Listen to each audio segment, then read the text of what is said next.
Consider the emperor's ambition. Picture giant vats, stuff of living glass, deep beneath the Himalayas. Throne world stone, stained by arcane light. He didn't just create soldiers, he crafted demigods. 20 brothers, vessels of living, breathing perfection, his ultimate generals, destined to lead his legions Astartes. Think gilded automatons of war animated by his unmatched genetic mastery and infused with something else, something perilous, essences, flames he coaxed and shaped from the very soul stuff twisting beneath reality's skin, the warp itself, woven into their bones and blood, gene-wrought in perfection. Each pod hummed with potential. The lion has righteous fury and nobility. Magnus, the Titan scholar, Lorgar seeking bedrock truth. Ferocious Ross, stoic Dorn, their purpose. Conquest, yes, but beyond, governing whole star systems, understanding realms beyond warfare, leading humanity, not just destroying its foes. They were crowns forged, ready to sit beside the golden throne, sharing the burden of humankind's manifest destiny. A glorious future embodied in sons of godlike might. Imagine his quiet triumph in that subterranean vault, perfection in 20 pods. Humanity's iron spearhead, its governors, its shining examples. Crafted in his peerless image, perfection is fragile. A ripe fruit, begging the worm deep within the shielded womb labs. Something ancient stirred, felt the raw power coalescing, felt the nascent flames of divinity in those nascent demigods.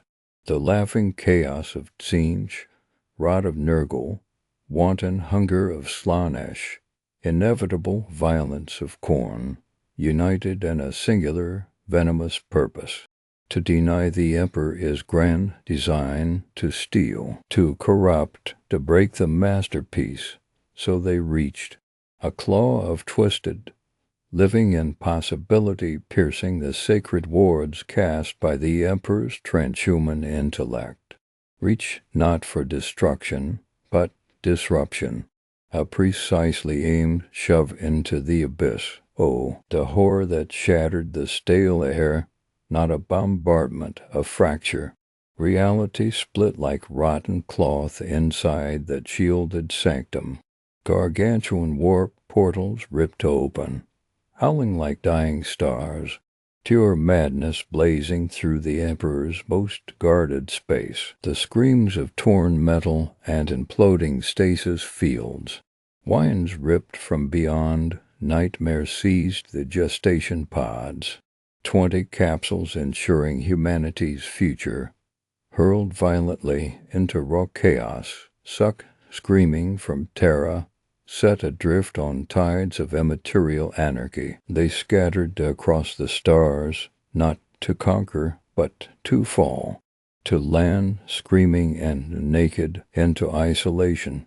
Each pod became a meteorite, blazing in atmospheric re-entry, while the gods chuckled in the impossible spaces between all space. Denial, certainly, but mainly anticipation, setting pawns on the board, infants wielding the emperor's own fire sown upon secret fields, patiently waiting. A sea of weeds took root in this perfect garden. Recruiting began before any babe drew first breath. The pawns were cast. Imagine the impact. Iron and glass like seeds from a diseased god pod crashing onto forgotten human worlds. Worlds sundered by old night, clawing existence without stars to guide them.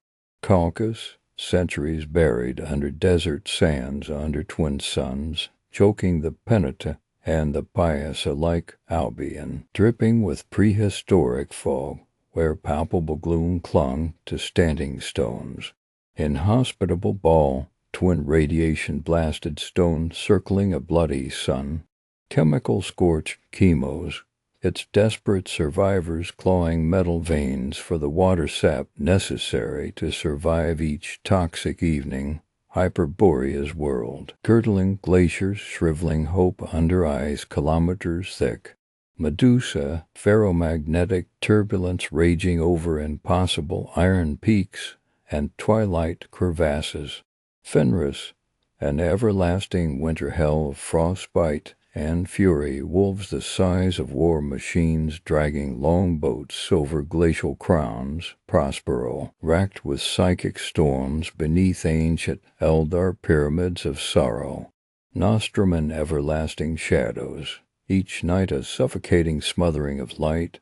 Inferno worlds, death worlds, worlds cultivating faith so sourly sharp it could cut like a blade. Barbarism and treachery raising each brother as their first lessons were wounds, and the quest to not sleep cold and hungry. Superhuman vessels, thrown into grime-filled cradles. The lion wakes snarling under Caliban's monstrous forests, glimpsing winged horrors through primordial trees. Rust tumbles from frozen flames to Fenrisian snow. Volf packs, already circling for frozen meat. Conrad Kerr's vomits nutrient slime onto Nostromo's rain-slicked docking platform. Endless night broken by blood smears on stained steel around him. Survival didn't wait. Survival bit hard internally. Those powers, gifts the Emperor imbued, ignited. Vital energies manifesting uniquely, honed instantly upon each world's terrifying forge. Angron felt his world-rending strength, and the soft agony of local pain on cruel Nuceria, instantly vitrifying that debut into rage. Vulcan discovered flames couldn't touch him, while ash-coated Mount Deathfire. Perturabo built complex miniature fortresses alone, a hide from Olympian monsters hunting in Technoash ruins. They rose, rose through sweat and superhuman resilience, through blood and bone shards ground in the muck. Each became king, dictator, warlord, prophet. Nothing else could contain beings sculpted only for supreme command over other warriors.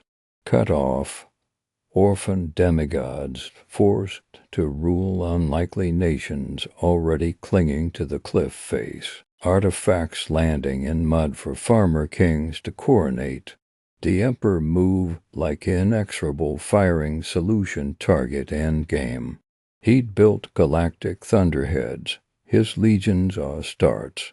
Legions of transhuman fury, tools awaiting expert mechanics, falsely adolescent killers bereft of the commander necessary to unleash them perfectly. He gathered these armies, best of loyal mankind. Gene sons already molded, veteran Astartes orders, even custodians. Starships formed into a fleet of millions. He climbed aboard Bucephalus himself, heading the relentless machine driving the unification wars skywards, the Great Crusade. Beyond Terra, cutting through shreds of impossible storms.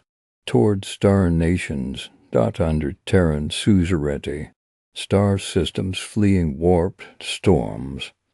Human descendants turn Xenos parasites, finding the Volf masquerading merciful emperor come hunting lost sheep, worlds shackled welded under bolter fire. And illumination propaganda vision provided Primarch-located star maps gleaned uniquely via his frighteningly potent warp forge, Farseer projection sense. Why approach ball? What drew Crimson Crusader-class vessels heading Ultramar, specifically counting rotation constellations from Macragge's stellar phenomena? Because they knew he followed chords tugging the soul. Beacons only the Emperor perceived indirectly, like sunspots brightening behind blindfold eyes. Horus found upon Chthoniya, jagged mining world, an angry diamond mine. Bristling resentment-fueled attack transports launched immediately against the impossible angel, spearheading glorious triumphant diplomatic solution, presenting superior alternative. The planetary kings sweating charms, locking audiences by inhuman lords clad gold, commanding golden soldiers larger than men from legend. Guilliman recognizes technology, sheer blinding tech gleam, clarity, regulatory genius, accompanying devotional weight manifest instantly inside recovering McCragg governance halls. Angren stares upward at statuesque, throne-held shape glowing. Chained already as slaves, scream the arena-filled blood beneath his nostalgic motherland sky. No recognition. Some embrace eagerly, others warily. Some swear blade oaths, instants passing seconds, a lonely Ferris Manus, crushing enemies upon Medusa, welcoming brothers actually functional as future bearers of knowledge. A hollow curse, suspecting traps, simultaneously yearning for true justice. Always the legions assembled, silently bearing complex inheritance, tens of thousands weapons, psychically linked almost immediately, biological consciousness, instinctive molecular, I felt deep beneath engineered flesh, stitching the superhuman bonds between Primarch sire Astartes legionnaire sons, insidious implantation, altering consciousness instantly. How exhilarating, how dizzying to know purpose. Yet seeds still plant unseen. Grown demigods steeped fiercely pragmatic ultramar governance find compromise distasteful when warriors follow. Monarchs raised by unfamiliar tyrants leaning toward limitless autocratic might sense dissolution looming distant beneath imperial brass edicts. Unsympathetic faith forge divine love penitence glimpsing those eyes. Denied utterly by emperor incognitus, fail-safe atheistic imperial truth, steel hypocrisy noticed painfully by some already, like reuniting branches meant perfect synergy upon one great healthy tree, grafted suddenly arbitrarily, bearing sore wounds beneath regrown bark thick with command responsibility. The crusade swung wide swords outward, noble intent, but timeless divisions firmly remained buried deep. Imagine the echoes, my voice carrying truth, a tragedy written by misguided creator gods and patient vipers. Remember those 20 silent pods. Remember the arrogance demanding transhuman heirs. Remember the shadows inside golden ambition, always watching, patiently sowing discord. Still, part of you thrills at the images evoked, doesn't it? Somehow it feels closer to truth than utopian prophecy. Think of the emperor as a sculptor, his greatest works 20 suns forged from starlight and lightning, gods made flesh, meant to usher humanity into an age of reason beneath a unified imperium. But that dream, that perfect dream shattered like brittle glass on the black sands of betrayal. It split his sons and all creation, right down the middle. On one side, the sons of light, the loyalists, on the other, the children of shadow, the traitors, Their choices didn't just define them, they forged the brutal galaxy you live in now. I loyalty forged. The pillars of the Imperium, these weren't just warriors holding the line. They were the bedrock, when the galaxy caught fire. They were the ones who stood unwavering against the inferno. Think of Rogal Dorn ***. Imagine immovable granite given human form. His imperial fist ***lived discipline. Defense wasn't a tactic for them. It was a state of being, a deep, unyielding faith in structure. Holding the door wasn't just orders. It was sacred duty etched onto his very soul. Terra's defenses. That was Dorn's heart laid bare in adamantium and ceramite. He fortified worlds the way a man might fortify his conscience.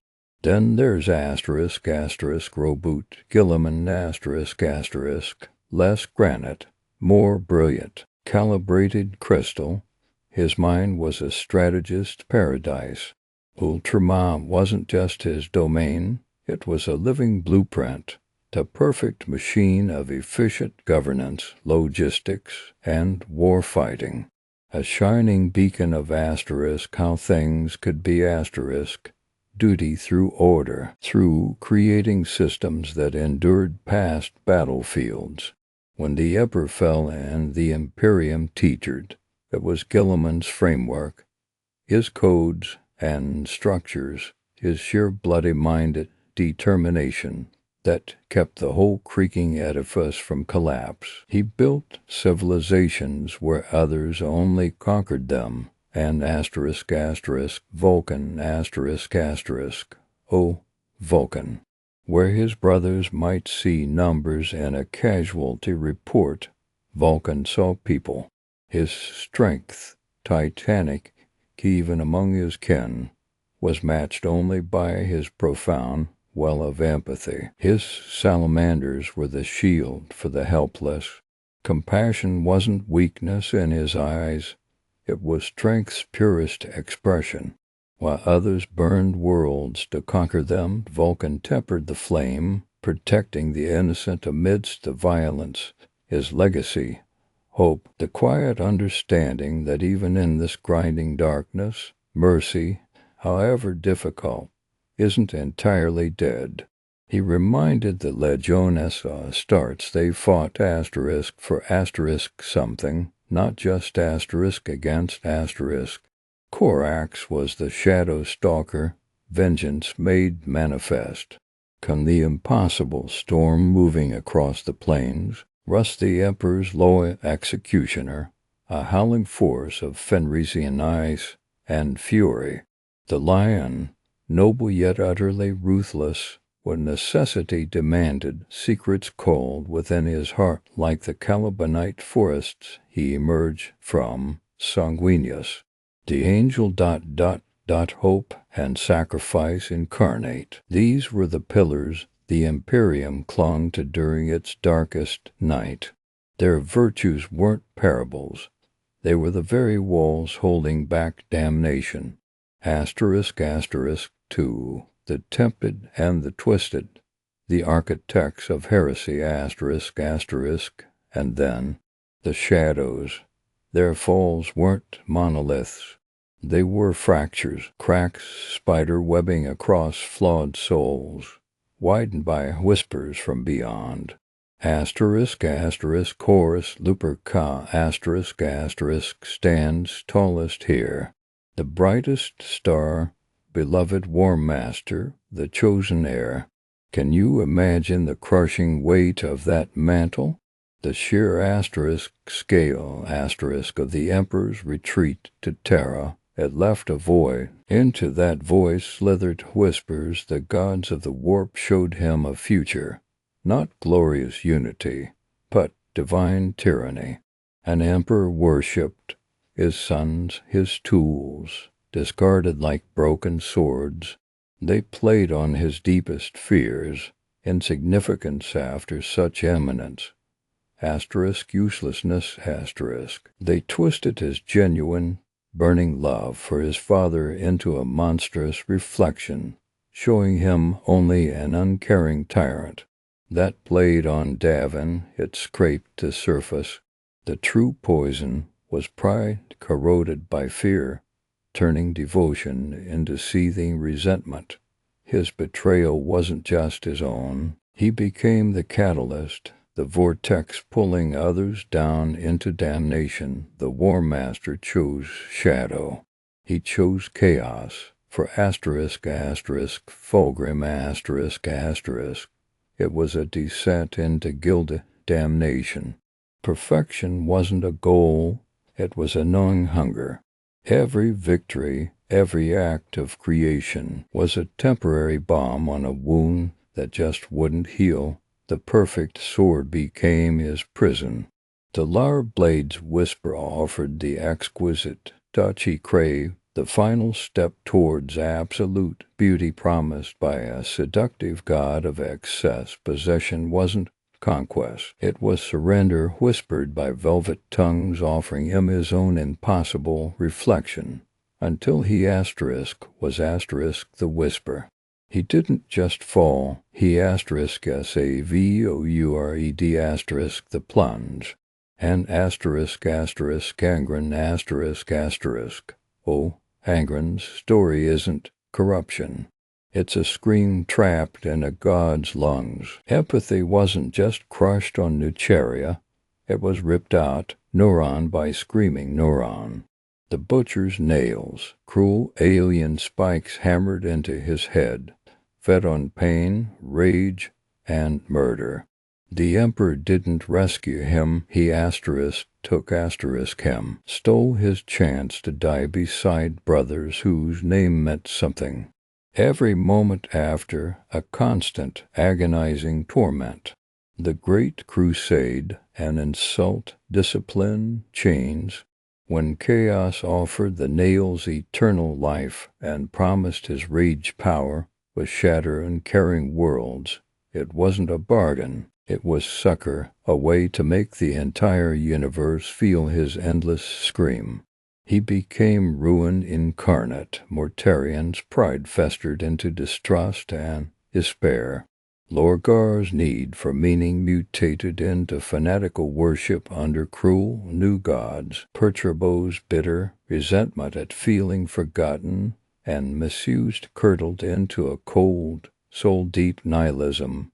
Magnus the scholar, believing his knowledge was armor, broke the Emperor's most sacred decree for the noblest reasons and paid the ultimate price, shattering his soul and driving him into the waiting hands of the changer of ways. His grief turned to fury. **3 Factions and philosophies. Legions divided ***. Look at the legions, the instruments their fathers forged. They weren't just armies, they were mirrors, brutally reflecting the souls of the Primarchs who shaped them. Take siegecraft. Look at ***. Dorn's imperial fists, ***. Uncheckable resolve, defense as sacred imperative. They believe in the walls they raised and the oaths they held. It was a matter of honor, of imperviousness ***. Then look at ***. Perturbo's iron warriors ***. Grinding labor, relentless calculation, walls weren't respected. They were obstacles to be pulverized at any cost. Efficiency over honor, fueled by deep-seated resentment and a crushing sense of inevitability, a hammer smashing an anvil until broken, a brutal pragmatism born from feeling forever unappreciated. Philosophies, ***. Guilliman's ultramarines ***, were the living machine. Guilliman saw war as one facet of human existence.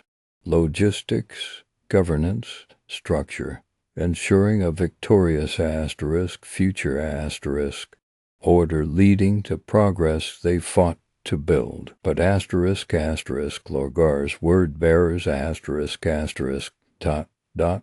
they initially sought truth, meaning, spiritual foundation. Rejected by the Emperor, they replaced one idolatry with another, darker one. For Lorgar, war became a sacred act of worship to chaotic gods. It wasn't for logic or order, it was to enact divine revelation, to bring the gods' twisted grace to unbelievers. Structure wasn't for civilization, it was for theocratic tyranny and the rapture of damnation. Even before the heresy ignited, the schism festered. Guilliman saw Lorgar's zealous pronouncements as dangerous superstition, slowing the crusade. Lorgar saw Guilliman as a heartless bureaucrat, blind to spiritual truth. Angren despised Roboute's structured approach. Ferrus Manus despaired at Fulgrim's obsession with form. Mortarion hated the psychic power embodied by Magnus. The Khan mistrusted the rigidity of others. These weren't just rivalries, they were deep, incompatible philosophies, core flaws amplified by proximity, waiting for Horus's spark to ignite the powder keg. The legions themselves embodied their gene-fathers' souls. The Ultramarines' disciplined cohesion, the Salamanders' protective amber, the Blood Angels' artistic fury juxtaposed against the World Eater's mindless berserk, the Emperor's children's decadent excess, the Death Guard's resilient decay. For enduring echoes, the galaxy shaped by their choices. 10,000 years later, their shadows stretch longer than ever. Look at the Imperium, that feeling of desperate weight, the crushing bureaucracy, the impossible burden of holding a fractured galaxy together. That is Guilliman's legacy, a structure brilliant enough to survive, but now ossified, choked by tradition and fear. The Codex Astartes, shapes every Space Marine chapter, but also restricts them. Terra's walls stand eternal, relics of Dorn's absolute commitment. Yet the faith that fills the void left by the Emperor's absence is a direct inheritance from Lorgar's first failed apostasy. The Imperial Creed now echoes, the very worship Lorgar embraced and Guilliman fought against. The Lion's shadowy return brings ancient secrets and uncertain purpose. Sanguinius's final sacrifice on Horus's claws is the myth of imperial sacrifice, the glorious martyrdom you sing about on 1,000 shrine worlds. The hope Sanguinius represented is embodied in his sons, living perpetually on the knife's edge. The salamanders still shield those they can, Vulcan's quiet ember refusing to die. And chaos, oh, look beyond the eye of terror. The galaxy burns eternally. Angren, a demon prince of pure, unending rage, materializes to turn whole sectors into slaughterhouses. His world eaters follow in rivers of gore. Mortarion, bloated lord of decay, spreads plagues that warp planets into pestilent hells. Fulgrim's followers pursue sensations so extreme they defy sanity. Magnus's schemes plumb depths of forbidden lore to shatter reality itself. The Black Legion inheritors of Horus's crimson betrayal, remains the ever-present threat. These traitor legions and their ascended demon Primarch patrons, are the constant nightmare at the edge, driven by the exact same obsessions, resentments, and dark pacts that consumed their Primarchs 10 millennia ago. Their legacies are active, terrifying forces.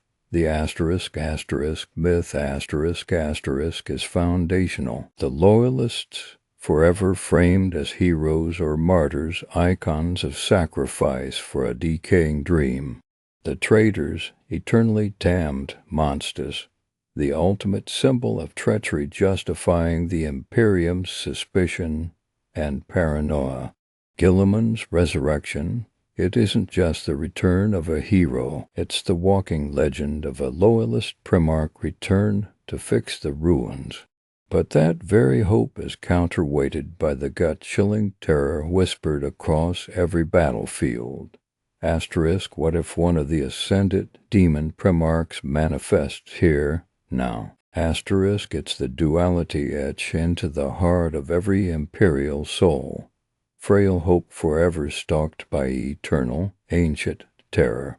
The loyalist virtues cast long shadows. The traitor flaws bleed into the realm of demonic gods. The Emperor sculpted 20 sons. Their choices sculpted your reality. Souls of light, souls of shadow. The echoes of their shattered brotherhood will drown out the stars themselves until the last battle dawns. Imagine them, towering figures in armor that could shatter mountains. Minds calculating while waging war across stars, charisma bending entire worlds to their will. They call them Primarchs, sons of the Emperor, demigods in iron, yet. Feel the tightness asterisk inside asterisk them, that unbearable weight. The Emperor's expectations settled squarely on their shoulders, a crushing cloak of starlight and prophecy. They were forged for perfection, yes. But perfection is a lonely, brittle place. Remember the scattering? Torn screaming through the warp as infants. That wasn't something brushed off. It left fractures in their souls, deep cracks where the raw stuff of chaos seeped in later. Their very strengths. Ah, that's the cruel choke. It bound them tight to their doom. Horus, oh Horus Lupercaut, his ambition was a wildfire. It burned a trail across the galaxy, a commander without peer, beloved by all. That ambition it asterisk made asterisk him war master, and it twisted him so easily into seeing pride as prophecy. His love for the Emperor curdled into bitter fear of being set aside, discarded. Chaos didn't need to change him, it just needed to show him his reflection in a dark mirror. Look at Fulgrim, radiant, brilliant, a mind yearning for beauty, for the perfect stroke, the flawless symmetry. His flaw was written in his very inception. That hunger asterisk needed asterisk a flaw to fix, a peak to scale. Chaos offered him the infinite staircase, a climb forever upwards into excess, and he grasped it. His natural elegance frayed into decadence and angren. Feel his rage. It boiled inside him asterisk before asterisk the nails dug deep. Was he born broken? An echo of an uncaring universe screamed into his blood. Those butcher's nails only amplified it, amplifying the roar until it drowned out anything resembling brotherhood or loyalty. Chaos saw the pulverized landscape inside his skull and offered him a bigger hammer. He didn't fall, rage pulled him down. Curse, oh, curse. His flaw wasn't a weakness, it was the cancer that consumed him from day one. His visions of the future, to brutalist gallery of horrors. He was drenched in the torment he foresaw, and instead of fighting the nightmare, he became its curator. Darkness wasn't his path, it was his only home. Chaos needed only to watch him embrace his end, perturabo. Always the unwelcome architect, seeing patterns others missed, burdened by brilliance asterisk and asterisk resentment. He built walls, but also walls inside his own mind, walls of envy and perceived slight's rigidity wasn't strength. It became the anvil on which every personal slight was beaten raw. What did he want? Recognition, understanding he never truly got it. So chaos offered him wrecking balls and whispered tales of buried, festering injustice. Ferrus Manus the Gorgon, his hands of living silver forged the finest weapons. His mind hard as the iron he wielded, strength as an immutable law. He brooked no weakness, not even in himself. That certainty, that beautiful, terrible strength, became his Achilles' heel. Rigidity he couldn't bend, couldn't see the serpent betrayal coiled among his brothers until it was too late. His flaw, unyielding hardness. It didn't save him, it made him predictable. The twins, Alpheus Omegan, fluid, shifting truths wrapping around them like gauze, resource beyond measure, initiative that bypassed chains of command, but feel that tight knot of secrets at the core. Distrust as their native tongue, means became ends. The big picture often got lost in the smoke of 1,000 mere-marked plans. Was that flaw leveraged? Absolutely. Did it help the loyalist cause, even when they seemed to side with Terra? That labyrinth, who knows where it truly led? Confusion was their weapon, and perhaps their cage. The ruinous powers didn't face invincible warriors. They faced taking vulnerabilities wrapped in divine flesh. Magnus, his vast intellect, his insatiable thirst to to peel back the secrets of the cosmos' brightest candle. Singe needed only to whisper the answers down the wind. Magnus reached, thinking himself wise enough, strong enough to grasp dangerous truths. He wasn't. Pride pulled him right over the cliff edge. Mortarian, endurance personify, worked agony into his very signature. But feel the rot beneath that stoicism, the raw, buried fury at his foster father who forced him to endure hell. The despair of knowing it never gets better. Nurgle found the grim hollow spot, and that endless endurance offered him an end to the struggle, a surrender into warm, accepting decay. What could heaven be to one shaped only for hell? He gave in, and Lorgar, his flaw pounded out on the charred ground of monarchia. Faith was etched into his bones, his deep desire to build temples to something greater. The Emperor didn't just chastise, he exposed Lorgar's soul and called it wrong. That brutal rejection, sheer agony for a creature built on devotion. So when the old gods came, offering eager ears and validation, how could he not turn from the uncaring, silent emperor? His flaw wasn't ambition or rage. It was a broken, yielding need to believe. They mended it with chains. But the flaws weren't just for the fallen. Oh no, look at the loyalists, look even at our champions. That poison ran through them too. The lion, L. Johnson. Courage like a spear point, unshakable loyalty. But see that deep-seated aloneness, that secret kept close. He built fortresses around his thoughts. Coordination, trust in the other legions. That wasn't his instinct. Secrecy shielded, why yes. But it also choked off vital connection. Was that flaw fatal? Almost. A galaxy burning because brothers who should have been allies fought alone, slowly, separately. Rogal Dorn, unmovable, the perfect shield. His resolve was adamantium itself. What inflexibility, there it is. That iron rigidity meant inability to adapt. Even when terraforming became butchery. See shattered legions, see the iron cage.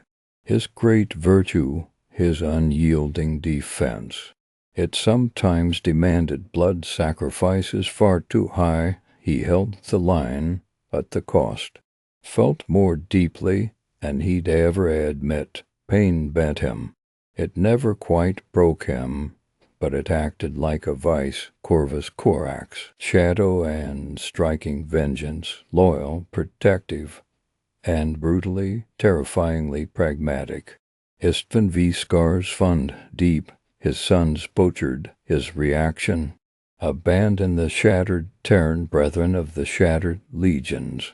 Save the loyalists born of his own genetic line.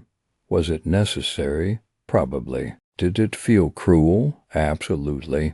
Pragmatism, that sharp knife, cut away those who had fought beside him. It saved his legion. It cost them deeply in ways he carries in the gloom, the flaw. Cold calculation overriding the bond forged in fire. And the burden the greatest among them shouldered. You feel its crushing weight. Sanguinius, angel of light, fated, carrying the collective hope of a broken Imperium. Knowing fear, bloodthirst gnawing at his soul. Feeling the looming duel against his brother, did he crack? No, but existence. It was a scream trapped inside a perfect vessel. The burden ground away at perfection, his flaw. Being an angel denied flight, perpetually trapped at the precipice of his own destruction. Vulcan, strength kindled with compassion. Endurance fueled by empathy. Gentle giant. Did his flaw break him? No, but wear it down over millennia. Seeing brothers turn, seeing humanity at its worst, feeling responsibility for ... everything. His Primarch soul hated cruelty. Truly felt it. Yet the reality demanded endless sacrifice, endless pain. That compassion wasn't a weakness. It was a raw nerve exposed to the universe, dragged across grit and flame again and again. Fire doesn't temper that, it scorches it black. So remember these warrior kings shattered entire star systems. They commanded legions of angels clad in ceramite. They were ideals made flesh. And within that flesh, pulsing alongside the god, forged sinew and bone-deep courage. Lived flaws, pride that curdled, old wounds that festered, unyielding obsessions. Trust misplaced or withheld, yearnings turned toxic. They weren't just later corrupted. Their very foundations were fault lines waiting for the earthquake. That's the tragedy. That's the real battle. It wasn't fought just on Istvan's fields or Terra's ramparts. The war that mattered rage inside them, glory and downfall.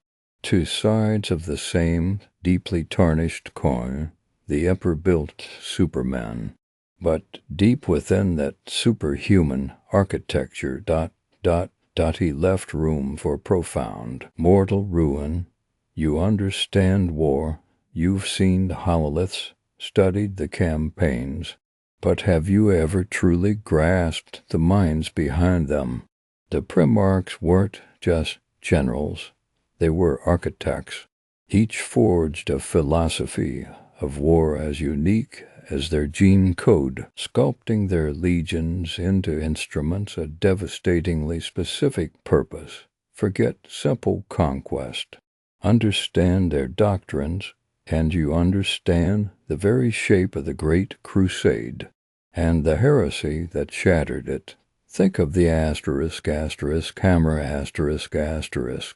Its purpose is singular, to break, to shatter resistance with one overwhelming, unstoppable blow. Ferrus Manus embodied this. His iron hands weren't just warriors. They were relentless, grinding machinery. Imagine the approach, a wall of ceramite and adamantium, advancing under withering fire that simply doesn't matter asterisk. Bolters roar, plasma sears, but the advance never falters. Ferris believed in the purity of force applied directly. Why flank? Why maneuver? When you possess the strength, you meet the enemy head-on and annihilate them utterly. His fifth asterisk was asterisk the strategy. Victory lay in crushing the enemy's strongest point, proving your own indomitable will and power. It was brutal, efficient, and terrifyingly direct. Then there was Vulcan. His salamanders wielded fire, yes, but their doctrine was a different kind of hammer blow, the unstoppable, compassionate avalanche. Imagine them advancing, not just through fire, but asterisk creating asterisk it. Flamers purging trenches, meltas reducing fortifications to molten slag. But beneath the pyrotechnics lay a core of enduring resilience. Vulcan's hammer struck with overwhelming force, but it was also the shield for the weak. His legion absorbed punishment, weathered storms of fire, and kept moving forward, a tide of molten metal and unbreakable resolve. Their overwhelming force wasn't just about destruction. It was about asterisk removing asterisk the threat, completely and permanently, to protect what lay behind them, and on o Angron. Before the nails truly consumed him, before the fall, his world eaters were the purest expression of the hammer's fury. Forget intricate plans, forget defensive postures. Angron's doctrine was the screaming charge, the application of sheer, unadulterated violence faster and harder than the enemy could possibly withstand. Imagine the shockwave hitting the enemy lines, not an advance, but an explosion of chain axes and raw, howling fury. It was war reduced to its most primal element. Close assault delivered with such terrifying speed and ferocity that resistance simply ceased to exist before it could properly form. Victory wasn't planned, it was torn from the enemy's grasp in a whirlwind of blood and adamantium. The hammer blow delivered not by machinery or fire, but by berserk fury. But war isn't just about striking. Sometimes victory lies in enduring, in being the unyielding rock against which the enemy breaks. This is the domain of the shield, Rogal Dorn understood this like no other. His imperial fists weren't merely defenders. They were fortresses made flesh Think of Phalanx, his flagship, a mobile bastion. Dorn's doctrine was the science of defense raised to an art form. He saw landscapes not as terrain, but as blueprints for fortification. Every hill became a redoubt, every choke point a killing ground, layered with overlapping fields of fire. His legion didn't just hold ground. They transformed it into an impenetrable labyrinth of pain for any attacker. Victory for Dorn wasn't measured in ground taken, but in ground held immovable against any assault. He was the ultimate anvil. Perturabo, lo. His iron warriors shared the mastery of fortification, but their shield was forged in a darker crucible. Where Dorn built to protect and endure, Perturabo built to grind His doctrine was attrition perfected. Imagine trench networks stretching for kilometers, gun emplacements calculated for maximum slaughter, minefields sown with chilling precision. Perturabo didn't just absorb punishment, he meticulously measured it, planned for it, and ensured the enemy paid tenfold for every inch gained. His sieges were colossal machines of calculated loss, designed to bleed the enemy white against walls of iron and fire. His shield was heavy, brutal, and often wielded with a grim, relentless bitterness. He endured because he calculated the cost and deemed it acceptable. Long after others would have broken. Mortarion, the Death Lord, brought a different kind of endurance. His death guard, before the fall, were the embodiment of resilience. Their shield wasn't built of stone or steel, but of flesh and indomitable will. Imagine them marching through poison fog, shrugging off radiation that would liquefy lesser men, enduring plagues that withered armies.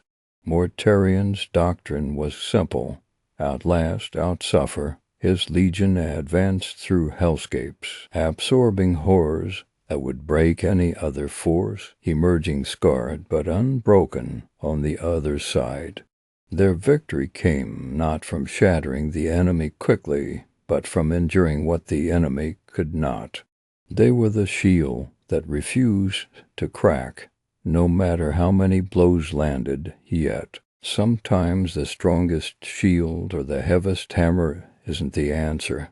Sometimes victory demands a whisper, not a roar. This is the realm of the asterisk, dagger, Corvus Corax understood shadows. His raven guard weren't just stealthy.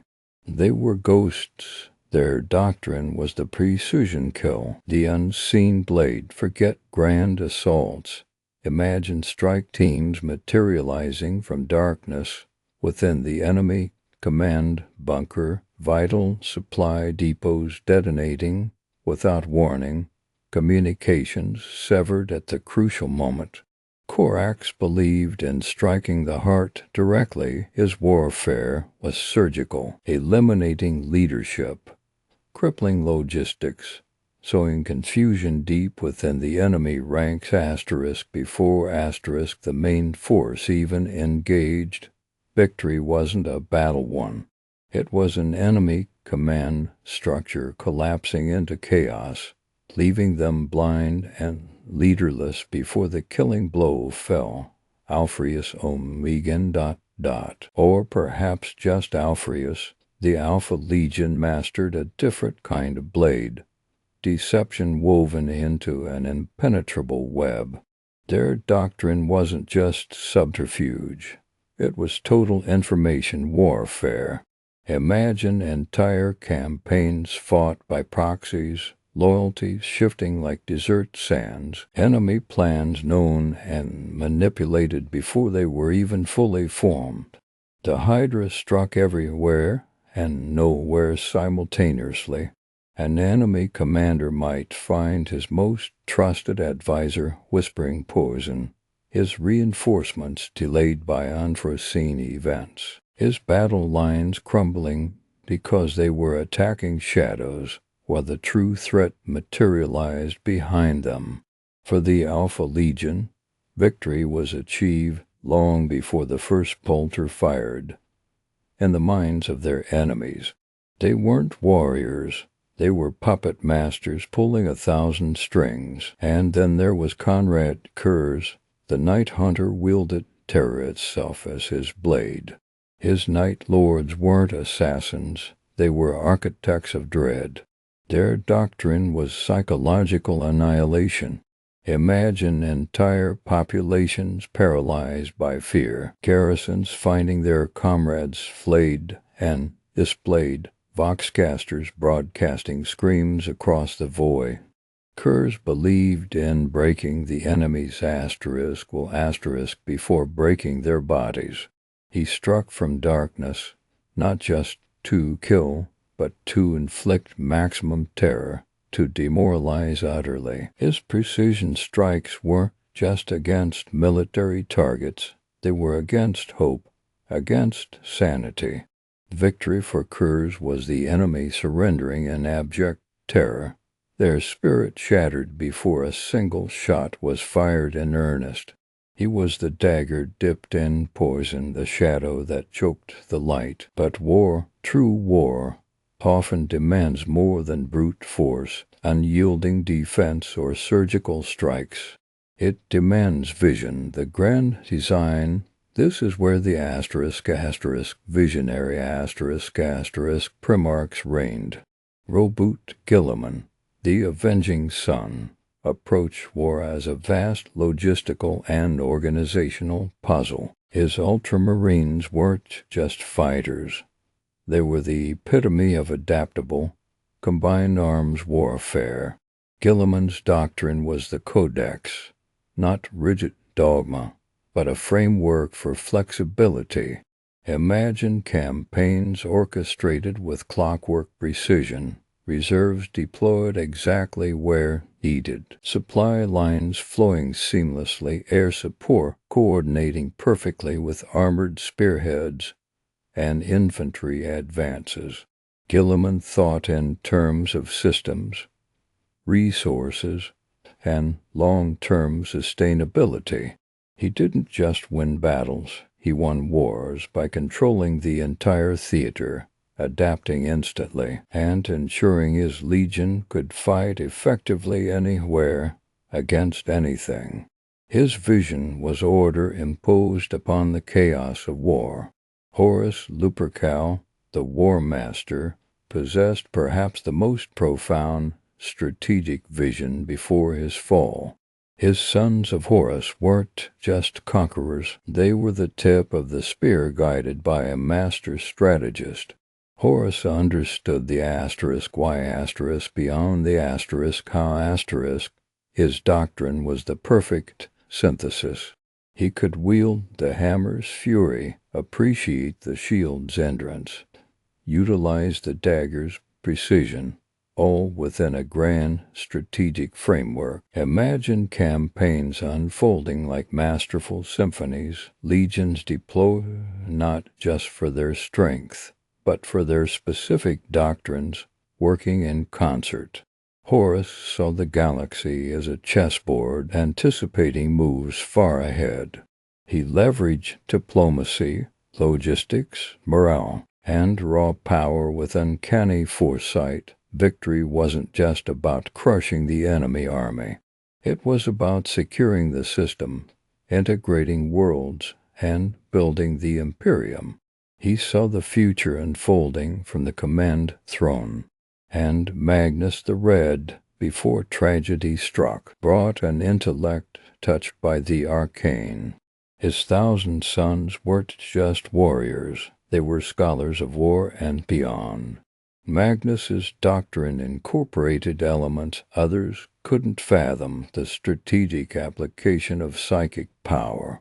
Imagine battlefield auguries predicting enemy movements, teleport strikes bypassing defenses, psychic barriers shielding advances, enemy minds turned against their own. Magnus saw war on multiple planes, the physical, the psychic, the strategic. He sought understanding, leveraging esoteric knowledge alongside conventional force. His vision encompassed not just the immediate conflict, but the underlying currents of reality itself. Victory was achieved through superior knowledge and the application of forces unseen by most. These were the architects, Terrace's relentless hammer, Vulcan's compassionate inferno, Angron's berserk fury, Dorn's immovable fortress, Perturbo's grinding calculus, Mortarian's grim endurance, Corax's ghostly precision, Alpheus's labyrinthine deceit, Kersey's soul-chilling terror, Guilliman's meticulous order, Horus's grand synthesis, Magnus's arcane insight. Their doctrines defined their legions, shaped the Crusade's triumphs, and ultimately, when brother turned against brother, dictated the brutal, galaxy-shattering course of the Horus Heresy. To understand that cataclysm, you must first understand the masters of conflict and the unique wars they each designed. Their philosophies weren't just tactics. They were the expressions of their very souls. etched across the stars in fire and blood. Imagine standing on a dusty agri-world, your hands calloused from harvest to labor. The sky darkens, not with storm clouds, but with the vast shadows of descending starships. Then he steps out, Horus Lupercal, perhaps, or maybe sanguineous, with wings like sunlight on snow. You feel it before you see him fully, the pressure in your chest, like gravity itself bending toward his presence. 3 meters tall, armored in crafted ceramite that seems less worn than alive asterisk. He moves with a grace that makes your own limbs feel clumsy, mortal. The air crackles, you can't look away, and you don't want to. Your throat tightens. This isn't just a general. This is something that reshapes reality by walking through it. Entire populations knelt like wheat before the wind, not from fear alone, but from a choking, beautiful awe. They witnessed him punch through a warhound titan's cockpit like it was parchment, or heal a poison river with a touch. Myths weren't stories here. They were breathing, killing, saving, and your Legionessa starts. They didn't just obey. They burned for him. Their eyes held the fervor of pilgrims seeing a living saint. The emperor demanded rationality, the imperial truth. But how could you look at Fulgrim's perfect fury or Vulcan's gentle strength and see mere science? The line blurred, always. Deep down you knew it. So did the emperor. Did he allow that worshipful tremor in your voice when you spoke of your Primarch, or did he plant it, knowing demigods inspire more than generals ever could? Now the emperor's command echoes in your mind, cold and absolute. No gods, no faith, only the harsh light of reason, the imperial truth. But then there's Sanguinius. His wings catch the light on some backwater shrine world, and you see tears on grimy faces. They call him an angel before the chaplains can silence them. Lorgar kneels in the dust of a conquered city, not to strategize, but to pray with the survivors. His voice makes the air hum, and you feel warmth spread through your chest of forbidden comfort. Vulcan lifts a collapsed headlock to free a trapped child, his muscles straining against impossible weight, and the crowd doesn't cheer. They weep, they reach out to touch his shadow. The contradiction tears at you. These beings defy every natural law, radiate power that feels like divinity. And yet you must deny what your own soul screams is true. Lorgar couldn't bear it. He saw the devotion in your eyes, in his own legion's hearts, and poured it onto parchment. The Lectitio Divinitatis, not a treatise, but a revelation. It whispered what you already felt. Your Primarchs were divine, proof against the imperial truth. And that book, it didn't just spread faith, it festered. It turned Lorgar's love for his father into bitter betrayal. The seeds weren't sown in heresy. They were sown in the unbearable gap between what you were told and what you felt when a Primarch looked your way. Then came the heresy, the shattering, and the myths hardened into something darker, more vital. Sanguinius falls before Horus on the vengeful spirit. You know the image. Even 10 millennia later, the angel broken on the deck, wings torn, but his sacrifice holding back the darkness for one crucial moment. He didn't just die, he became the ultimate martyr. His blood sanctifies the emperor's throne. You light candles before his effigy, praying to his memory as much as to the distant god emperor. His death means something. It fuels the Imperium's weary soul. But Horus embraced the whispers that festered in that temple on Davin, he ascended, not to martyrdom, but to daemonhood. Magnus the Red, once a scholar, becomes a cyclopean horror of shifting flesh and fire. Mortarian rots, yet endures a plague god's puppet. They aren't just traitors now. They are living embodiments of the chaos gods Magnus for Tzeentch's schemes, Angren for Khorne's rage. Their very existence proves the demonic threat is real. Horus is the arch-traitor, the eternal betrayer. Sanguinius is the perfect angel. The narrative locks into place. Loyalists are celestial guardians, their statues winged and serene. Traitors are the nightmare shapes lurking beyond, the firelight horns twisting from their helms. This duality isn't history. It's the bedrock of your faith, the reason you fight. The universe makes sense through this lens. Angels versus demons, simple, terrifying, true. Fast forward 10,000 years. Terra is a choked shrine world, and the imperial cult is your air, your food, your hope. Look at the stained glass in your local ecclesiarchy chapel, that saintly figure holding back demons. Notice the impossible height, the noble brow, the sense of inherent power. It's not just inspired by a Primarch.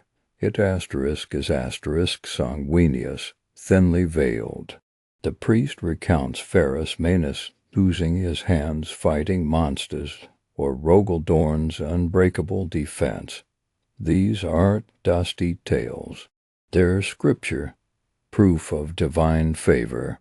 Walk the halls of your Astra Militarum fortress. Those towering gateways model after the portals of Dorn's phalanx. Your commander's ceremonial sword, a poor echo of the lion's blade, Calibanite steel. Traditions bind you. Feast days honor fallen Primarchs. Battle cries invoke Ras or Korax. The myth sustains the machine. The ecclesiarchy preaches these legends as gospel. The Inquisition burns those who question Sanguinius's sacrifice or suggest Horus had reasons. Faith is rigid, unyielding. Then ... Guilliman returns. Roboute Guilliman, Lord Commander of the Imperium. In the flesh, not a statue, not a saint. Flesh, he walks among you, breathing, strategizing, weary. He sees the cult built upon his brother's bones. He hears prayers to the emperor he knew as a man. It shakes you. This living demigod contradicts the myth. He's practical, frustrated, almost ... human. The collision is deafening. Can the Imperium worship angels while one stands beside it, correcting doctrine? The living myth challenges the stories that kept you alive. The foundation trembles. What happens when a god walks back into his own legend? Think of Horus Lupercal. The galaxy shimmered under his command. The Emperor's own hand, the War Master, beloved son who'd seen the stars tremble at his brilliance. That wound on Davin, it cracked the sky. That blade wasn't just steel. It was a canker in his life force, a gaping vulnerability hell opened by foul sorcery. They found him gasping, fading, and the desperation of his sons led them straight into madness. That terrible stone temple, breathing pestilent air. He stood again, but something broke inside . The whispered poison dripped into his dreams. Oh, they showed him visions, compelling, visceral horrors. His father enthroned as a god, golden effigies in his image, the Thunder Legion forgotten, unwanted relics, laughable, insulting, wasted glory. The whispers didn't need lies, just cruel truths twisted like knives. Obsolescence,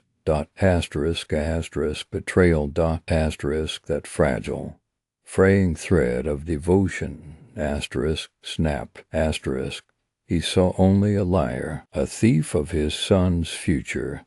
They offered power, real power, to shape it all himself, always ambitious, always desiring to be worthy. The abyss stared back at him, and he didn't flinch. He saw clarity. His choice felt right, necessary. He accepted that dark embrace. The brightest star consumed itself. The anathema called, and Horus became its unholy messenger, burning the galaxy for their cause. Fulgrim, beauty made flesh, art turned war. That seeking gaze, hungry for perfection, Slaanesh found the shadow in his heart where ambition curdled into obsession. The Lar blade was a tempting thing, yes, an aesthetic marvel. Its psychic resonance was the key, subtly amplifying every doubt, every flicker of desire. It whispered while he wielded it, more, always more. More skill, more acclaim, more refinement. It warped his senses, made treachery sound sublime, dissent mere discordance needing harmony. When insight finally pierced the fog, when the horror dawned, that awful moment when he knew trapped inside his own form screaming as it defiled itself. It was already too late. The poison was the cure he hadn't known he craved. Hubris was his prison precisely because he believed he could never become its prisoner. Mortarion, the grim reaper of barbarous, hard as stone, built on denial of weakness. How bitter then, how profoundly despairing, to be dragged back into the toxic fury of his forsaken homeworld, facing horrors he couldn't outlast, couldn't strangle. Typhus, his own son, architect of the torment, the god of despair, watches patience crumble under anguish. There is no stoic endurance that withstands eternal suffering perfectly tailored to make hope itself rot. After labored breath, a plague-ridden air choked his resolve. Nurgle offered not victory over decay, but acceptance, a dreadful embrace where the pain simply stopped mattering, where endurance became worship. Not surrender, he'd tell himself, endurance perfected. To accept the eternal crawl, the ceaseless unfolding of despair without resistance. That was the plague-bearer's peace, and Mortarion drowned in it. Angren, the broken one, the butcher's nails weren't implants. They were parasites that devoured the man, replacing intellect with uncontrollable shrieking fury, and the pleasure-pain of destruction. They scorched the warp from his soul, turning brotherhood to target zones. Every moment was agony demanding release, only found in the red haze of slaughter. Khorne's promises weren't whispers, they were roars echoing the unending scream in his own skull. Kill, rend, burn, never think, never feel pain deeper than the nails. They offered the purest form of relief his shattered psyche could comprehend. An eternity where the only thought was the wet tear of flesh under his fists. Why seek healing, the whispers asked. Embrace the breaking, become the rage. It was the path his mangled soul had already walked. Stretched into infinity, the Primarch vanished in the red mist, leaving only the red angel howling amongst endless corpses. We heard the tumblers fall. Monarchia Empire City razed on the Emperor's command. The perfect rejection of everything Lorgar built. That deep, hollow ache of devotion spurned. When the Emperor denied godhood, Lorgar's wounded heart became fertile within. His need for faith festered, Then Corfarin and Erebus arrived. Oh, their words sounded righteous, deep, ancient, They spoke of gods worthy of worship, who demanded it fervently. They touched that gaping wound and filled it with revelation. Lorgar wasn't tricked into chaos. He sought meaning, grandeur. He utterly embraced that truth, weaving the great lie, believing its salvation. He wrote the heresy before the heresy burned. The first heretic didn't fall. He strode purposefully into the darkness, lit by newfound scriptures. He built the crucible of demons, dreamer, thrice-cursed Magnus the Red, supreme arrogance in the Imperium, that sparkling vision of mastering the unfathomable. His eyes saw secrets. He believed he understood the tide. His great warning was an act of supreme will gambled against cosmic law. The consequences shattered planets and shattered trust. In the ashes, his father called it treachery. Desperation clawed at him. His sons were rotting from the rubric, victims of his own great work courting Tzeentch. Secure. What bargain did he make in that awful moment? The god of schemes picked at his prey. Knowledge forbidden, power sequestered by fearful fathers. Magnus saw withdrawal, fear, and subjugation.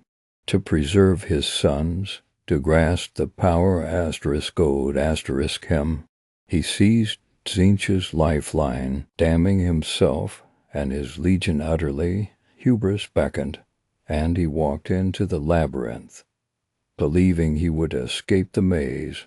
The god of change got exactly what he wanted. Magnus finally trapped in Tzeentch's own grand design.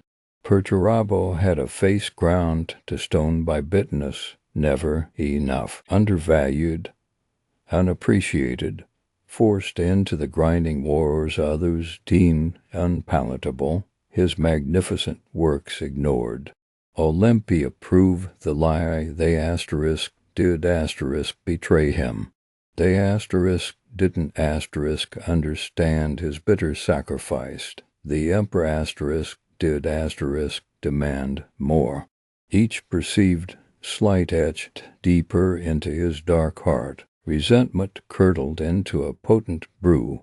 Chaos offered that subtle squeeze, feeding the isolation. Horus saw that deep chasmed and held out his hand. Perturabo looked at the void and stepped across. Not for faith, not for freedom, not for power. Out of spite to prove himself enshackled, to make them witness his fearful capability turned against everything they valued, to be the necessary monster. It felt like a final, grim acknowledgment that vindicated the grinding despair. He burned his works and embraced the long war, a siege engine against a galaxy that never cherished his genius. Didymus was the key. Chaos turned Alpheus, Omegan, mystery wrapped in lies, wrapped in legionnaires. Their motives whirl like dust devils. Did they genuinely crave the oblivion promised by the Pantheon, or was the deepest strategy theirs alone, a monstrous shadow play where the heresy was the Emperor's flawed masterstroke, pushing humanity to the brink through calculated betrayal, serving the greater design by orchestrating defeat? The whispers could be indistinguishable from their own statutes. The lines between control and chaos blurred until the distinction vanished. Betray your brothers, perhaps betray chaos itself, possibly. Sacrifice the galaxy to save it 1,000 years hence. Always their truth is shifting silt. Their fall is a question mark scrawled on the universe. Were they puppets on Horus's strings, puppeteers, or puppets of something far deeper, playing a game none perceived? Their legacy isn't damnation or loyalty, It's an endless echo.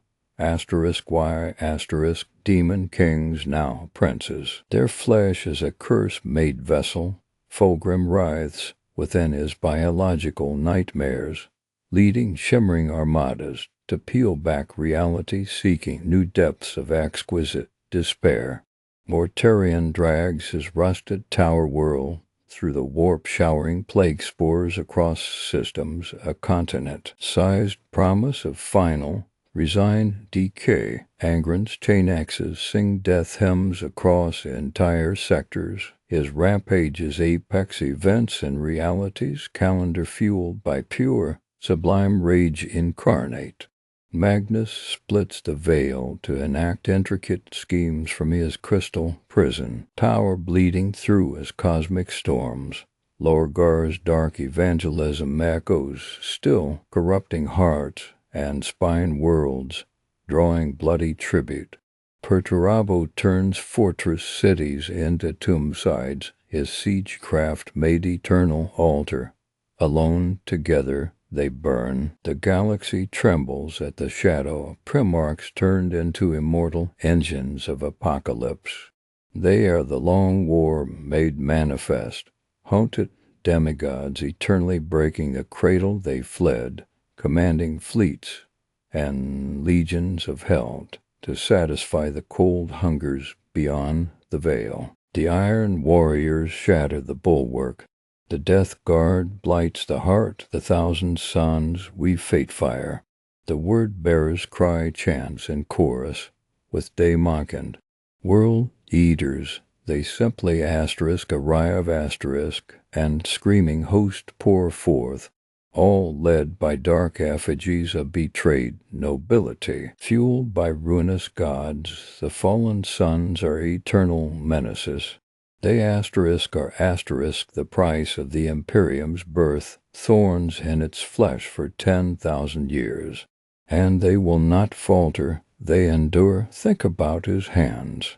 The same hands that shaped continents on Terra, that forged weapons beyond imagining. Those hands scooped gene-laden clay from mountain peaks beneath alien stars and sculpted 18 suns. He made them, he crafted their bones to be unbreakable, their minds luminous, their hearts destined for conquest. Did his forging hands offer comfort, a brush against a fevered brow? Did they hold a sun pulled from the sucking mud of a battlefield? Or were they always the hands of the architect, holding blueprints, not bores, tools? Magnus, so beautiful, so brilliant, yet tools are what we were, designed for specific tasks and the grand instruction called Imperium. Even Horus, beloved Horus, carried the stenciled marks of his purpose. Results mattered, compliance mattered, adherence to the imperial truth was paramount. Father, the span of his vision was galactic, indifferent to the human scale of a son's aching need to be seen, truly seen. He divided us by his very nature. Horus walked cloaked in reflected glory, the Emperor's own favored champion, War Master. He felt that approval like a physical warmth, the sunlight unique to him. Then look across the stars to Angron, thrashing in the dark, nails biting into a mind meant for noble wrath. When did the Emperor's hand descend for Angron? Only to chain him, Captain General, like a rabid warhound dragged from the pit, and curs, drowning in visions of horror. Discipline delivered not with understanding, but with the expectation that shattered psychopathy should yield to imperial order. How does a creator love a broken tool? He discards it when it fails or tries to. Alpheus. Did either of us truly know his regard? Was there genuine connection hidden beneath layered deceptions, or just the cold calculation that a hidden blade has its uses? That constant, quiet question. Did he see suns or malfunctioning prototypes? Yet men fought for him, believed, Guilliman, his mind a perfect, intricate mechanism calibrated to governance and Astarte's legion-building efficiency. He saw the blueprint and recognized its staggering beauty. The promise of unified humanity, free from old night, governed by reason. He locked his own doubts away in that mental filing system, compartmentalized the harsh necessities alongside ledgers of supply lines. Dorn, bedrock solid Dorn. For him, duty was the purest expression of loyalty. Father commanded, son obeyed. The logic was granite. Terra needed fortifying. He built walls that scraped to void. Orders demanded, worlds burned. The phalanx fired, facing that chilling pragmatism, that dismissal of 1,000 human agonies as the price of progress. How does a son reconcile the architect who envisioned utopia with the strategist who authored so much silent suffering? And the Khan, the pillaging storm on the steps of heaven. He understood the yoke the Emperor placed upon the galaxy, saw him clearly, perhaps clearest of all, not a father, not truly a necessary, monumental force, a typhoon that scours the land clean. Did it pain him, that distant understanding, or was his loyalty and intellectual acceptance a choice? Meanwhile, lying in the shadows, compartmentalizing secrets upon secrets, enduring solitude like a mantle, provisions were made, decisions taken that cut against the grain of camaraderie, of brotherhood, all under that unfathomable directive signified by a simple scrolled numeral, sacrifice, Corvus, night's shadow descending, carrying a mountain of guilt for deeds done in the Emperor's name, the sins committed to cleanse worlds. They endured the piercing chill of their father's logic, the sense of being value components rather than cherished offspring, because the Imperium their creator envisioned felt right, necessary, something bigger than the pain of the tool in the master's hand. And then the betrayals bloom, nurtured in the soil of neglect. Magnificent Lorgar, architect of faith, he didn't just worship. He built cities breathing devotion, cathedrals of transcendence stitched into stars. He gave the galaxy soul, ritual, hope beyond the cold grip of logic. His burning love, pure, consuming, absolute. And what was monarchia? Lorgar's cities, those vibrant hymns turned to bone and ash by the patient fury of Guilliman's legions, reduced to radioactive glass by the Emperor's own design.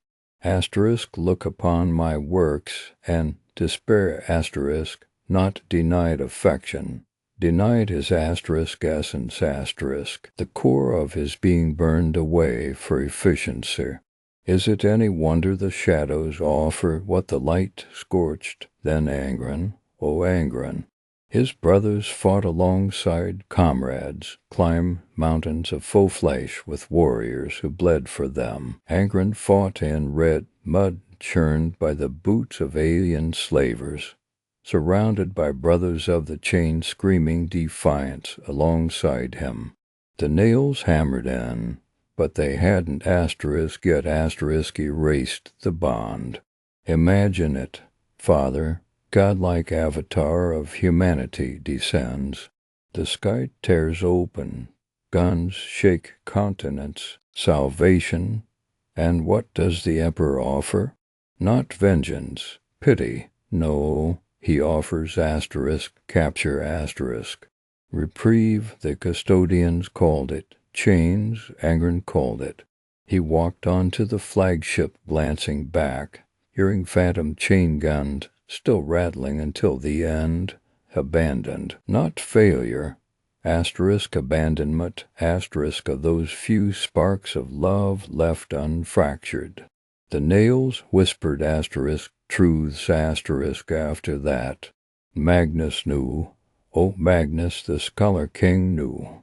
tampering with currents best left silent.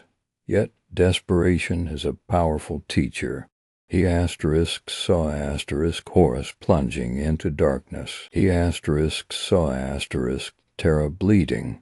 Secrets had walls around them. His brother was one. He shattered the edicts, shattered the very fabric of the dungeon built beneath Terra, broke the door to hell to save his father's dream.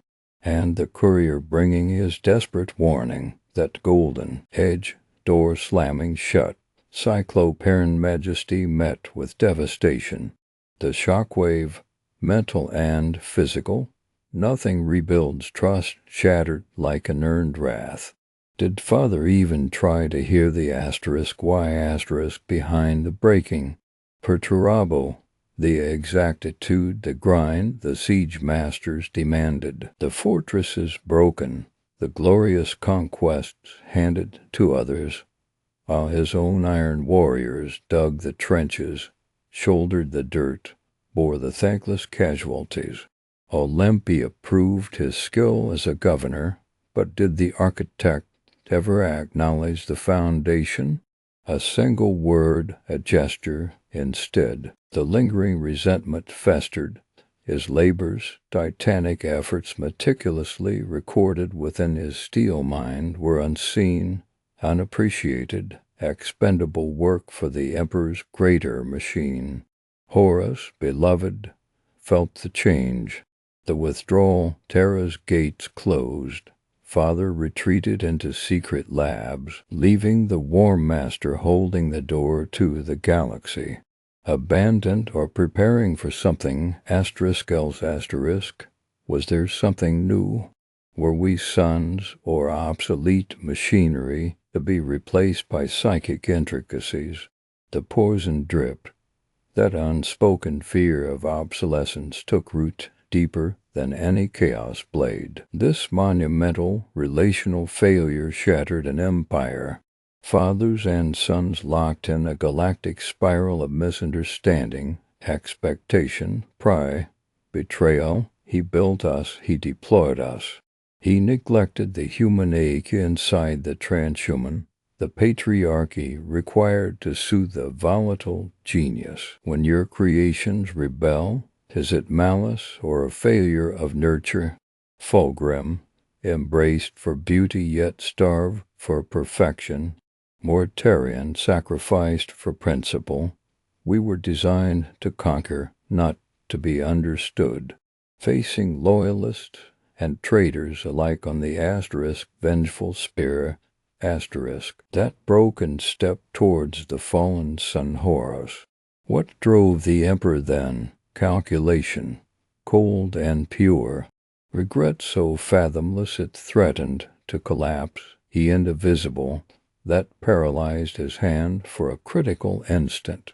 Or was that moment, throwing every sorrow, every failure, every unspoken apology into one obliterating psychic strike against the vessel of his greatest son? His one last act as a father, flaying Horus from existence out of horrific, devastating love. Perhaps it was simply necessity, the only way to win the game, calculation demanding the sacrifice of the peace to save the board. Now permafrost glass shields the husk sitting the throne. Lifetimes past, wars wage endlessly over the corpse light of our Father Emperor. What do his scattered sons feel, deep within that tangle of genetics and pride? Would Angron find grim met? Would Lorgar weep molten gold, seeing the ultimate godhead he yearned for? Crippled, infinite? Perturabo might calculate the power drain, seeking a flaw.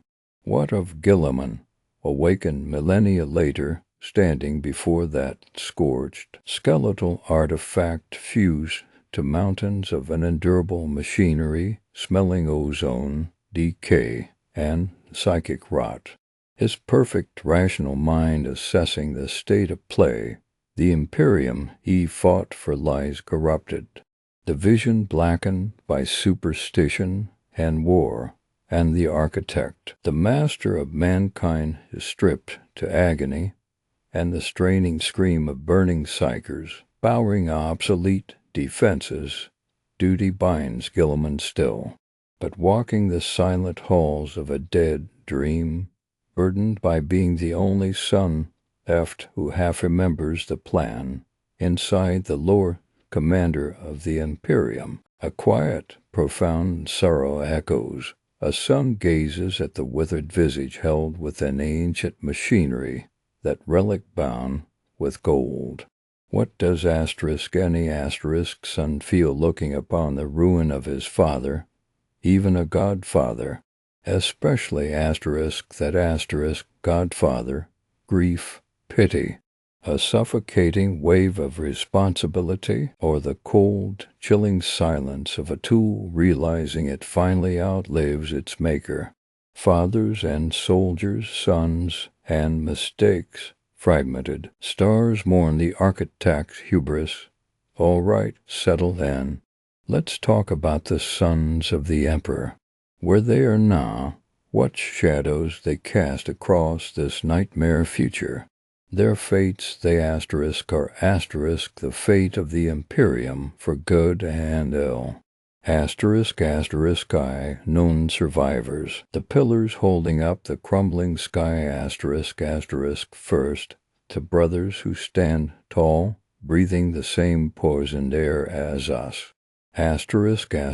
Roboute Guilliman, he wasn't just asleep, he was dead, Then he wasn't resurrected, imagine that. The avenging son, Lord Commander of Imperium Sanctus, he walked out of his stasis field onto Terra and saw decay, a rotting carcass draped in holy vestments.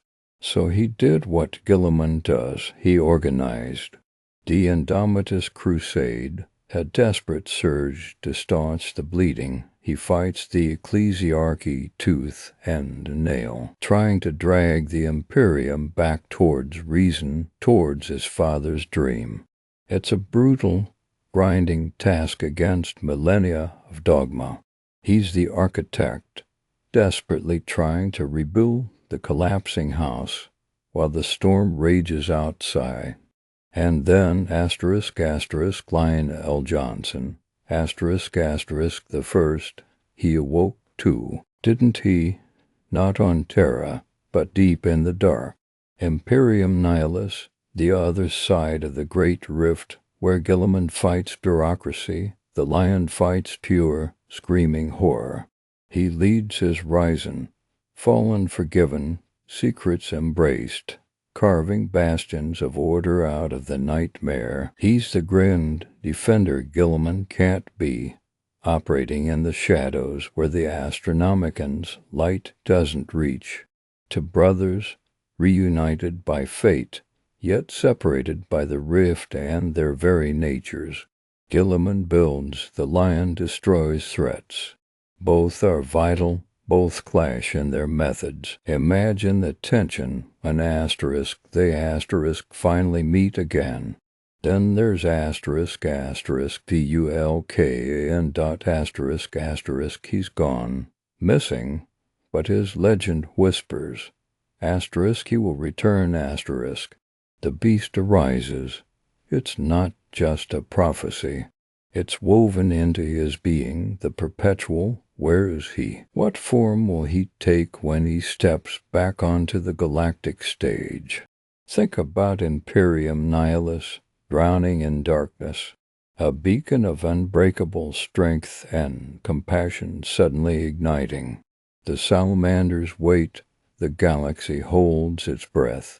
And Corvus Corax, Corax, after the heresy, consumed by guilt, by rage at Lorgar's betrayal.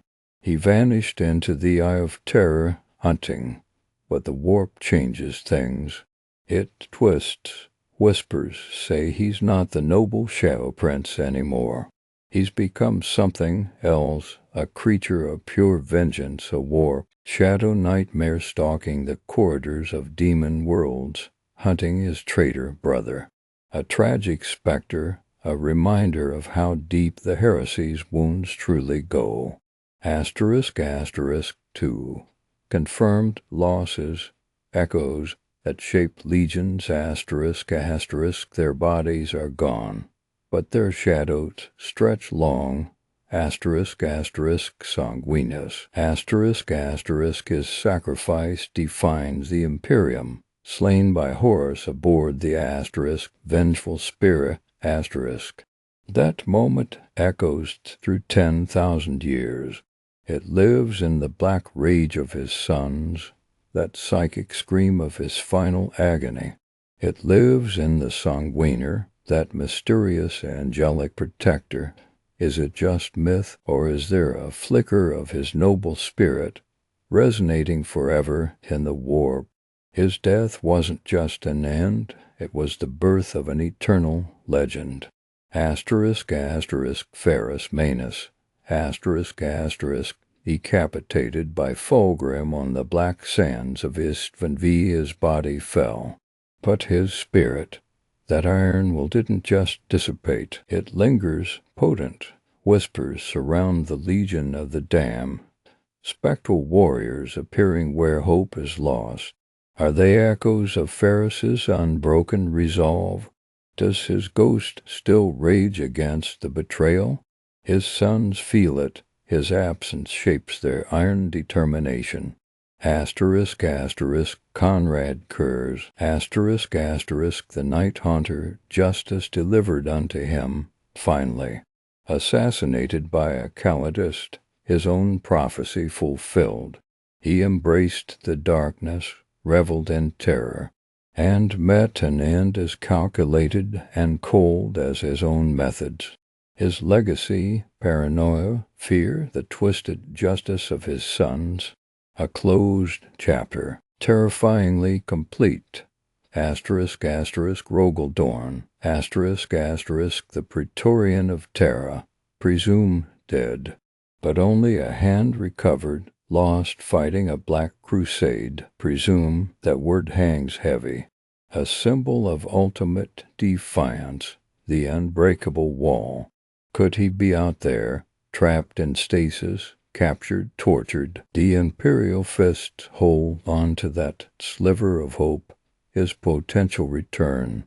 It would shake the foundations of the Imperium. Imagine that stoic, immovable while stepping back onto the stage. Asterisk, asterisk, Jagatai Khan, asterisk, asterisk, the great Khan, banished, not dead, asterisk, vanish, asterisk, chasing the Drukhari raiders, it tormented his people straight into the labyrinth of the webway during the scouring, an endless hunt, trapped, riding the wild paths between stars. He's the ultimate wild card. His return wouldn't be a solemn proclamation. It would be the thunder of hooves, a sudden, devastating charge from an unexpected angle.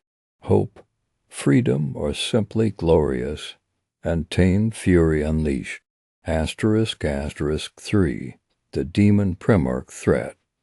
Treachery made manifest, asterisk, asterisk, they traded their souls for power, and now they wield it like cosmic hammers against their father's crumbling empire. Asterisk, asterisk, Fulgrim, asterisk, asterisk, the Phoenician, perfection made monstrous. He actively sails the stars, his pleasure fleets bringing exquisite damnation. Ruler of Chemos, a demon world, reflecting his own twisted beauty. He's not hiding, he's flaunting his corruption, seeking new sensations, new heights of depravity. Asterisk, asterisk, ANG, Arondot, asterisk, asterisk, the red angel, pure, undiluted rage incarnate.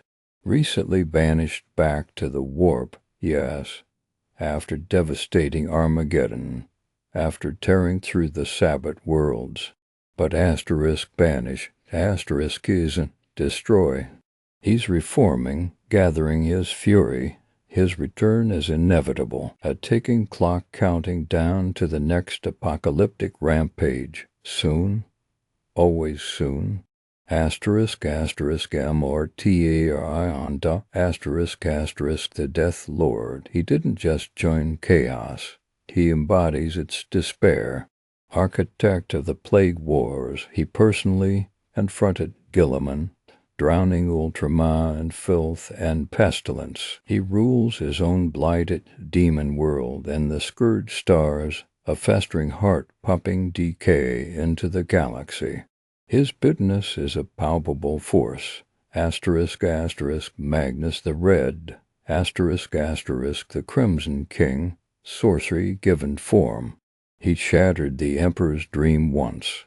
He keeps trying, master of the planet of sorcerers, orchestrating invasions like Fenris. He sees himself as wrong justified. His power is immense, his intellect vast, his ambitions cosmic. He's not just a brute, he's a calculated, devastating threat.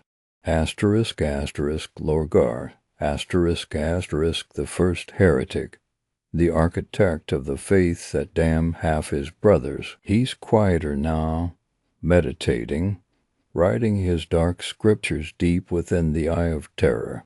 But quiet doesn't mean harmless. He's the spiritual heart of the word-bearer's fanaticism. His potential reemergence, a catalyst for a new, terrifying wave of religious war against the Imperium he helped create. Asterisk, asterisk, Perturabo. Asterisk, asterisk, the Lord of Iron. Bitterness incarnate. He fortifies demon worlds not for glory, but out of spite. He loathes the Imperium. He loathes his traitor brothers. He loathes existence. He's the master of siege warfare turned inward, building impregnable fortresses of resentment. His schemes are cold, calculated, and utterly devoid of mercy. Asterisk, asterisk, for Primarch futures.